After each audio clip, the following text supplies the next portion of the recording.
नमस्कार दोस्तों, चौहान पहाड़ी ब्लॉग में आपका स्वागत है। तो देखो दोस्तों, हम पहुंच गए हैं मार्केट। तो झंडा चौक में आ रहे हैं अनिल बलूनी जी और उनके साथ अन्य नेता आ रहे हैं, क्योंकि चुनाव के बारे में अब भाषण देंगे और हम भी बीजेपी वाले हैं। के साथ आए उनके नगर के महामंत्री श्रीमान संजय कुमार सैनी जी का भी मैं स्वागत अभिनंदन इस कार्यक्रम में करती हूँ। राजमोहन सिंह नेगी जी कालागढ़ से आए हैं, उनका भी मैं स्वागत अभिनंदन इस कार्यक्रम में करती हूँ। होशियार सिंह नेगी जी मंडल उपाध्यक्ष हैं कालागढ़ से, उनका भी मैं स्वागत अभिनंदन इस कार्यक्रम में करती हूँ। श्रीमान सत्यपाल सिंह नेगी जी शक्ति केंद्र के संयोजक हैं, उनका भी मैं स्वागत अभिनंदन इस कार्यक्रम में करती हूँ। श्रीमान जगत सिंह नेगी जी वरिष्ठ कार्यकर्ता हैं हमारे, उनका भी मैं स्वागत अभिनंदन इस कार्यक्रम में करती हूँ। श्रीमान देवेंद्र रावत जी का भी मैं इस कार्यक्रम में स्वागत अभिनंदन करती हूँ। श्रीमान हरि, अगर वो भारतवर्ष आते हैं तो क्या उनको भारतवर्ष की नागरिकता नहीं मिलनी चाहिए? ये मैं पूछना चाहता हूँ। पूर्ववर्ती सरकारों ने जिस तरीके से अत्याचार सनातन धर्म के मानने वालों के ऊपर किया है, अगर उसके विरोध में, अगर उसके सम्मान में, सनातन धर्म को मानने वालों के सम्मान में, विदेश में रहने वाले भारतीयों के सम्मान में, अगर देश के यशस्वी प्रधानमंत्री ने समान नागरिक कानून लाने का काम किया तो कौन सी बड़ी गलती कर दी? क्यों टेंशन में है ये लोग? क्यों परेशान है ये लोग? क्योंकि इनको पता है कि ये लोग जमानत पे चल रहे हैं। ये सब जमानत पे चल रहे हैं। परिवारवाद को मानने वाले लोग, एक परिवार से चलाने वाले संगठन के लोग, ये भारतीय जनता पार्टी है। यहाँ ना कोई परिवारवाद चलता है, ना कोई वाद चलता है। यहाँ कार्यकर्ताओं का मान और सम्मान चलता है। कार्यकर्ताओं को जिम्मेदारी दी जाती है। कार्यकर्ता भारतीय जनता पार्टी को चलाते हैं। यहाँ ऐसा नहीं होता है, एक गया दूसरा आ गया, दूसरा गया तो तीसरा आ गया, तीसरा गया तो चौथा आ गया। अब पांचवें रूप में जो देश में यात्रा जोड़ो कार्यक्रम कर रहे हैं, 10 लोग भी नहीं है उनके साथ, पांचवें के रूप में वो आ गए। तो मेरी ये समझ में नहीं आता कि ये परिवारवाद की तरह चलाने वाले पार्टी के लोग, इनको अगर क्या दिक्कत है, अगर सीएए आया है तो इनको इस बात से क्या दिक्कत थी कि कश्मीर में रहने वाले हजारों लाखों कश्मीरी पंडितों का कत्लेआम किया गया, माता बहनों की इज्जत लूटी गई। अगर वहां से 370 हटाने का काम भारतीय जनता पार्टी ने किया, इनको बड़ी तकलीफ हो गई। भाई मेरी समझ में नहीं आता कि तुम लोग इस देश को ले जाना कहां चाहते थे।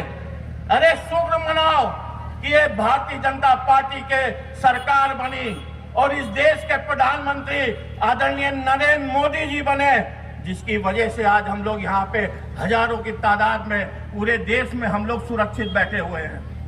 आप कल्पना करिए कि अगर ये लोग होते तो देश को कहां लिए जा रहे थे, देश को कहां बेचने का काम कर रहे थे। इसकी कल्पना कीजिए तो एक एक रुआं सिहर जाता है, डर के मारे सांसें रुक जाती हैं। हमने देखा है, बहुत लोग हमारे साथी पुराने बैठे हैं, हम लोगों ने इस दर्द को समझा है। उत्तर प्रदेश में देखा है, उत्तराखंड में देखा है, पूरे देश में समझा है। आज राम मंदिर बना, 22 जनवरी को भगवान श्री राम अपने घर में आए, इसमें आपको क्या तकलीफ हो गई? इसमें भी तकलीफ हो गई। अरे ये वो लोग हैं जिन्होंने राम मंदिर के विरोध में 22 वकील खड़े किए थे कि भगवान श्री राम की जन्मभूमि पे बनने वाला मंदिर नहीं बनेगा। उसके विरोध में इन्होंने सुप्रीम कोर्ट में, आप इतिहास पता लगाइए इनका, 22 वकील खड़े कर दिए थे। लेकिन इस देश में भगवान श्री राम के अवतार के रूप में आज हमारे बीच में नरेंद्र मोदी जी हैं। आप लोग उनके चरित्र को देखिए, आप लोग उनके व्यक्तित्व को देखिए, उनको समझिए। नरेंद्र मोदी को कोई अपने परिवार के किसी सदस्य को सांसद या विधायक नहीं बना। 1990 में हम लोग श्रीनगर में एकता दल निकाला करते थे और नारा लगाया करते थे, जहां हुए बलिदान मुखर्जी वो कश्मीर हमारा है, कश्मीर भारत का अंग है। और ये कहा गया था कि जब भारतीय जनता पार्टी सरकार में आएगी, जहां हटानी जाएगी। लोग कहते थे कि दादू तो कभी नहीं हट सकती, संविधान में ऐसी प्रक्रिया है। जम्मू कश्मीर के लोग बोला करते थे जिस दिन जहाँ हटा दी गई उस दिन देश में खून खराब हो जाएगा। लेकिन भारतीय जनता पार्टी की सरकार आई, एक झटके में दादू को हटा दी गई। आज कश्मीर भारत का अभिन्न अंग है और कश्मीर के अंदर न कोई खून खराबा हुआ न कोई विद्रोह हुआ। ऐसी राम मंदिर का मुद्दा आया, हम कहते थे झंडा चौक पर हम लोग नारे लगाया करते थे, राम राम आएंगे मंदिर नहीं बनाएंगे। माननीय विधायक जी का मैं हार्दिक अभिनंदन करता हूँ।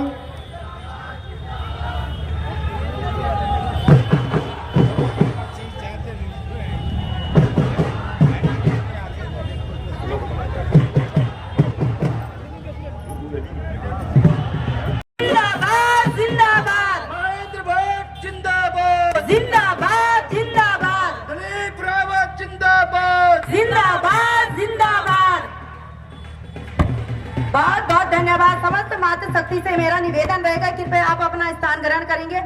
इस कार्यक्रम को बहुत भव्य बनाने के लिए समस्त मातृशक्ति समस्त महिला मोर्चा समस्त मोर्चों के अध्यक्ष और उनके पदाधिकारी गणों का बहुत बहुत स्वागत अभिनंदन इस कार्यक्रम में करती हूँ। हमारे सम्मानित समस्त बूथों के अध्यक्ष, उनके शक्ति केंद्र के सहयोगी, नगर के हमारे बाबर मंडल के अध्यक्ष, उनकी पूरी कार्यकारिणी का बहुत बहुत स्वागत अभिनंदन इस कार्यक्रम में मैं करती हूँ। हमारे प्रत्याशी जी कुछ ही क्षणों में हमारे बीच में उपस्थित होने वाले हैं। व्यवस्थाओं को बनाए रखने के लिए सबका बहुत बहुत धन्यवाद, स्वागत अभिनंदन करती हूँ। मातृशक्ति से मेरा निवेदन रहेगा कृपया पीछे चेयर खाली है, आप अपना स्थान ग्रहण कर सकती हैं। भारतीय जनता पार्टी जिंदाबाद, आपकी बार मोदी, आपकी बार अनिल बलूनी जिंदाबाद, अनिल बलूनी जिंदाबाद। हमारा सांसद कैसा हो, अनिल बलूनी जैसा। भारत माता की जय। धन्यवाद। यहाँ उपस्थित सभी में जोरदार तालियों से स्वागत करेंगे। रास्ता छोड़ देंगे, गैलरी छोड़ देंगे। अनिल बलूनी जिंदाबाद, अनिल बलूनी जिंदाबाद, अनिल बलूनी जिंदाबाद, जिंदाबाद जिंदाबाद, अनिल बलूनी जिंदाबाद, जिंदाबाद जिंदाबाद, नरेंद्र मोदी जिंदाबाद, जिंदाबाद जिंदाबाद, जेपी नड्डा जिंदाबाद, जिंदाबाद जिंदाबाद, महेंद्र भट्ट जिंदाबाद, जिंदाबाद जिंदाबाद, पुष्कर धामी जिंदाबाद, जिंदाबाद जिंदाबाद, त्रिवेंद्र रावत जिंदाबाद, जिंदाबाद जिंदाबाद, दिलीप रावत जिंदाबाद, जिंदाबाद जिंदाबाद, भारतीय जनता पार्टी जिंदाबाद, जिंदाबाद जिंदाबाद। अपने बीच में जिनकी हम प्रतीक्षा कर रहे थे, भारतीय जनता पार्टी के गढ़वाल लोकसभा के श्रीमान पुष्कर सिंह काला जी, कोटद्वार विधानसभा के प्रभारी मनोज जगमोला जी,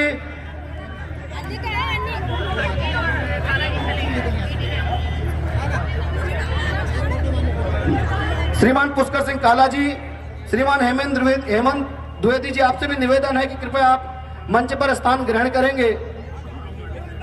मैं निवेदन करूंगा भारतीय जनता पार्टी के जिलाध्यक्ष श्रीमान वीरेंद्र रावत जी से, और उनसे पूर्व में निवेदन करूंगा विजयपाल मेहरा, श्रीमती सीमा सजवान।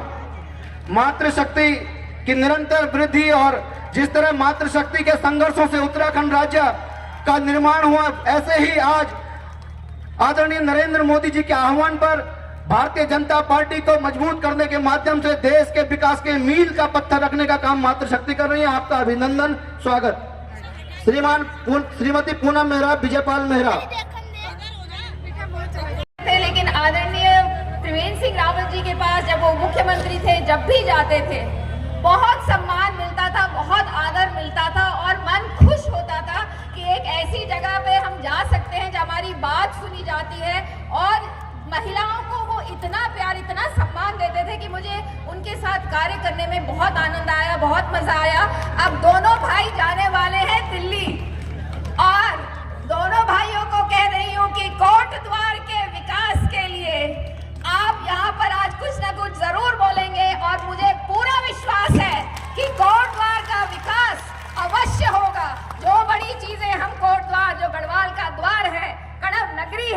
सिद्ध बाबा की जो धरती है उसके विकास के लिए आप लोग अवश्य कुछ ना कुछ जरूर करेंगे। हमारे बीच में हमारे लैंसडाउन के विधायक आदरणीय दिलीप रावत जी भी हैं, गढ़वाल के हमारे जो प्रभारी हैं पुष्कर काला जी वो चले गए हैं, सह प्रभारी श्री हेमंत द्विवेदी जी हमारे परिचित श्री अनिल बलूनी जी जो राष्ट्रीय मीडिया प्रभारी भी हैं, राज्यसभा के सांसद भी हैं, हमारे लोकसभा से प्रत्याशी हैं, हमारी इस क्षेत्र की सम्मानित विधायक और विधानसभा की माननीय अध्यक्ष हमारी छोटी बहन श्रीमती रितु खंडूरी जी, हमारे विधायक लैंसडाउन हमारे छोटे भाई दिलीप रावत जी, जिले के हमारे सम्मानित अध्यक्ष छोटे भाई वीरेंद्र सिंह रावत जी, विधानसभा के संयोजक राजगौरव नौटियाल जी, प्रभारी मनोज जखमोला जी, भारतीय जनता पार्टी के हमारे वरिष्ठ नेता उत्तराखंड के पूर्व मुख्यमंत्री, हरिद्वार से भारतीय जनता पार्टी के हमारे उम्मीदवार बड़े भाई त्रिवेंद्र सिंह रावत जी, कोटद्वार से हमारे विधायक उत्तराखंड विधानसभा की अध्यक्षा आदरणीय रितु खंडूरी जी, दिलीप रावत जी, हमारे पार्टी में हमारे साथ आए पिछली बार कांग्रेस से जो उम्मीदवार थे ऐसे मनीष खंडूरी जी, और तमाम मंच पे बैठे सभी हमारे वरिष्ठ नेतागण, माताओं बहनों, आप सबका पहले तो मैं आभार करना चाहता हूं। आज आपने जिस तरीके का रोड शो कोटद्वार में किया, और मैं देख रहा हूं कि आधे से ज़्यादा लोग जो कोटद्वार जो बाइक में थे, हजारों की संख्या में लोग, वो सब लोग अपनी बाइकों के साथ गए हैं, और उसके बावजूद बड़ी संख्या में यहाँ लोग हैं। मैं आप सबका धन्यवाद करता हूँ, आप सबका मैं आभारी हूँ कि आपने मुझे इतने मन के साथ इतने अच्छे तरीके से मुझे कोटद्वार में रिसीव किया। साथियों, सबसे पहले मैं बाबा सिद्ध बली को प्रणाम करता हूँ, कर्ण आश्रम को की भूमि में जो आया हूँ वहाँ प्रणाम करता हूँ। कोटद्वार मेरे लिए कोई नया नहीं है, आप सब लोग जानते हैं। कोटद्वार में मेरा बहुत समय बीता है, मैं बहुत लंबा, सब आप जानते हैं, बहुत लंबा भी नहीं बोलता हूँ। मुझे पता है जितनी माताएं बहनें बैठी हैं सबको घर जाके खाना बनाना है, इसलिए मैं 5 मिनट से ज़्यादा बोलूँगा नहीं। आप सब जानते हैं मैं भाषण देने का शौकीन नहीं, मुझे काम करने का शौक है और किसी तरीके से विकास करने का शौक है। जब मैं राज्यसभा का सांसद बना, मैंने पहला काम मेरे मन में था कि कोटद्वार के लिए सबसे पहले कुछ करूं, शुरुआत कोटद्वार से करूं, और मैंने अपनी सांसद निधि से सबसे पहले कोटद्वार के लिए एक आईसीयू का गठन किया और आईसीयू का निर्माण करवाया। आप सब लोग जानते होंगे कि कोविड काल में उस आईसीयू का कितना उपयोग हुआ। हमारे कोटद्वार के माताएं बहनें, हमारे भाई, उन सब के बहुमूल्य जीवन को बचाने के लिए उस आईसीयू का बहुत बड़ा उपयोग हुआ। आप सब लोग, यहाँ के व्यापार मंडल के लोग आए कि यहाँ से जो ट्रेन है वो बंद हो गई है, कोई और ट्रेन चलनी चाहिए। एक रात्रिकालीन सेवा के लिए 2 डब्बों की मांग की। मैंने कहा भाई 2 डब्बों की मांग क्यों करते हो, पूरी ट्रेन की मांग करो। और 2 डब्बे यहाँ रानीखेत और मसूरी एक्सप्रेस में लगते थे, मैंने कहा नहीं, पूरी ट्रेन मिलेगी और पूरी एक नई ट्रेन यहाँ से रात्रि सेवा मिली। सिद्ध बली की ट्रेन, सिद्ध बली जनशताब्दी एक्सप्रेस यहाँ से हम लोगों ने शुरू की। साथियों, मैं इसलिए आपको सब बता रहा हूँ कि काम करना और उसको पूरा करना, ये हम लोगों ने सीखा है। हम लोग यशस्वी प्रधानमंत्री नरेंद्र मोदी जी के साथ हम लोगों को पता है कि जन कल्याण के काम करने हैं, जन कल्याण के कामों को आगे कैसे बढ़ाना है। साथियों, मैं आज बहुत बड़ी बड़ी बातें नहीं करते हुए, बहुत देश की बातें नहीं बताते हुए, आपको चंद बातें बताऊंगा कि प्रधानमंत्री जी का उत्तराखंड को लेकर विजन किस प्रकार का है। आप सब लोग देखिए उत्तराखंड के अंदर किस प्रकार से काम हो रहा है। और आप अगर थोड़ा सा कुछ पीछे जाके देखेंगे कि 2014 की हालत क्या थी। आज जो लोग मोबाइल पे वीडियो लग रहा है, मैं आप कोटद्वार के वासियों के विश्वास दिलाने आया हूँ। मैं कोटद्वार के लोगों के साथ एक शपथ लेने आया हूँ। मैं कोटद्वार के लोगों के सामने, आप सबके सामने संकल्प लेता हूँ कि कोटद्वार के लिए एक बड़ा काम मैं आज ये घोषणा करके जाता हूं कि जो हमारा कण्व आश्रम है इसको राष्ट्रीय प्रोजेक्ट बनवाऊंगा, इसको नेशनल प्रोजेक्ट बनवाऊंगा। और कण्व आश्रम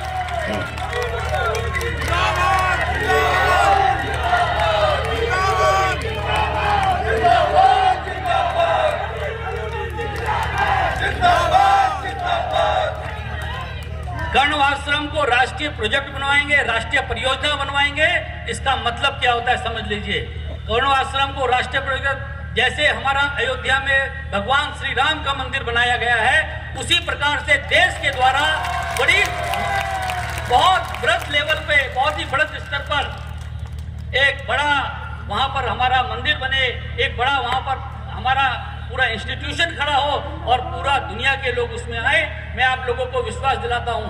मैं प्रधानमंत्री जी से भी आपके सामने भी आग्रह करूंगा और आगे भी प्रयास करता रहूंगा।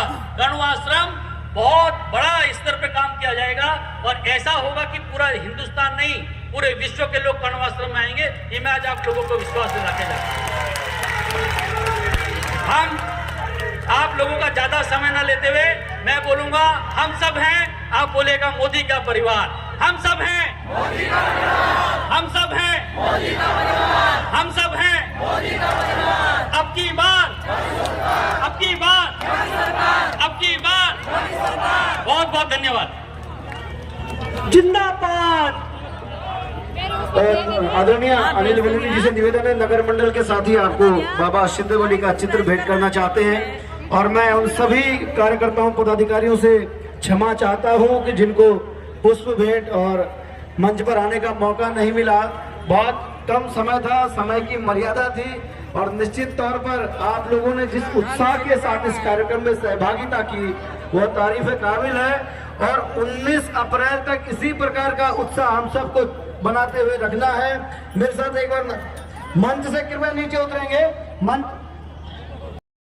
तो दोस्तों आपने सुन ले होंगे हर नेताओं के भाषण। तो आज का ब्लॉग यहीं समाप्त करते हैं। अच्छा लगे तो लाइक करना, शेयर करना, सब्सक्राइब करना और कमेंट करना। तो मिलते हैं अगले दिन। Okay bye, take care.